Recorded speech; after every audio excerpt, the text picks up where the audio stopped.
नमस्कार। आज मु आपन सहित सिजा पिठा रेसिपी शेयर करी से मुझे 1 केजी चाउल भिजे नहीं जाइए 500 ग्राम बिरी डाली भिजे 6 ରୁ 8 घंटा भिजे रखी आम ए भल से फुली गला पानी सब निगाड़ी देबा। देखो मुझे गोटे बड़ ग्राइंडर नहीं तार सब पार्ट्स को आगे काढ़ी नहीं जावा।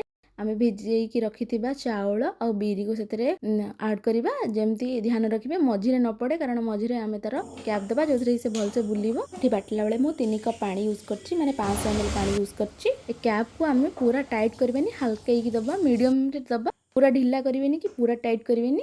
जदि आपन गदरे एमती का ग्राइंडर अछि तो यार मेजरमेंट होची कि हाईएस्ट ये 1 केजी चाउल भिजे कि बाटे ही परिबो ता सहित बिरी भी हाफ केजी होई परिबो ता अधिक हेले ए ऊपर को छिटिकी पड़िबो फुल हेला एतिक रे हबो आ आठार कम कले भी आहुरी भलो हबो। आउ जदि आपनकर बहुत अधिक अछि तीथर की करि परिबे। एबे हमर आण देखंतु परफेक्ट बनि जाइछि। मु एई चाउल को टिके दरदर रखी कारण ए पिठारे टिके चाउल दरदर रहिले भल लागिबो। याको मु ओभन नेडी 6 ରୁ 7 घंटा रख सरछि। खरा दिन हेछि बोली 6 ରୁ 7 घंटा जदि आपण शीत दिन रखिबे आ टिके अधिक टाइम रखिबे 8 ରୁ 10 घंटा रखिबे भल से फुली जिवो। तापरे मु 1.5 चम्मच लूण पकेइकी ताको साइड रखिबा। तापर पानी एठी मु गरम कर देइछि जो थरे मु स्टीम करबी अधारू आहुरी टिके कम पानी मु एथरे ऐड करिछि। तापरे आमे गोटे आरो साइड रे गैस रे पैन बसई गरम करिवे। पैन गरम हो साले परे 2 चम्मच घी ऐड करिवे। तापरे एठी नडिया ऐड करछि मीडियम साइज रो नडिया 4टा ऐड करिछि। तापरे गुड़ ऐड करछि 500 ग्राम रो ताको भल से मिक्स कर साला परे 4 ରୁ 5 मिनिट। तापरे आमे छेना ऐड करबा 2 मिनिट परे गुजराती गुंड पकेइबा हाफ चम्मच गोलमरिच गुंड 1 चम्मच पके देको साइड रे रखि देइ जिबा। तापरे आमे स्टीम करिया पई कदली पत्र को हल्का घी मारिकी ताको आमे गैस रे देखि देबा। पत्रटा जते बेले पूरा नरम हे जिवो तापरे आमे पिठा बनैबा प्लेट रे ताको देइकी ता ऊपर आण देबा।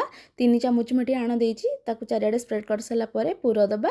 पूरा को चारियाडे स्प्रेड कर साला परे पुनी आउ 3 चामच एडी माण देइकी ताको भल चारियाडे स्प्रेड कर देइची। ऊपर सजेया पई मु किछि पूरा एठी ऐड करछि। छोट कदली पत्रटे मु देइची कारण हमर एतरा बेले स्टीम हैला परे पानी पड़िबो कदली पत्र पड़िबो आ पिठारे पड़िबो नहीं। तापरे ताको भल से गोडेकी मोटा भारी जिनस लदी देती जमी बांफ आमर बाहर न जीव। देखो आमर 30 ରୁ 35 मिनट ये मुझे स्टीम कर सारा पर आमर टूथपिक रे देखिली जमा भी लगुना 10 मिनट रेस्ट देकी बाहर करछि। पूरा ठंडा हैला परे आमे पत्र को सब काढ़ी नहीं जिवे। देखंतु पूरा आराम से काढ़ी जाउछि आ पिठा भी आमर भल से बनिछि। देखंतु मु एबे आपनको काटिकी देखौछि पिठा केते सॉफ्ट बनि। आपनको जदि मो रेसिपी भल लागुछि ताले एमती का पिठा निश्चिंत बनेकी थोड़ा ट्राई करंतु। आप केमिति बनिला आपनकर अनुभव मो सहित शेयर करंतु।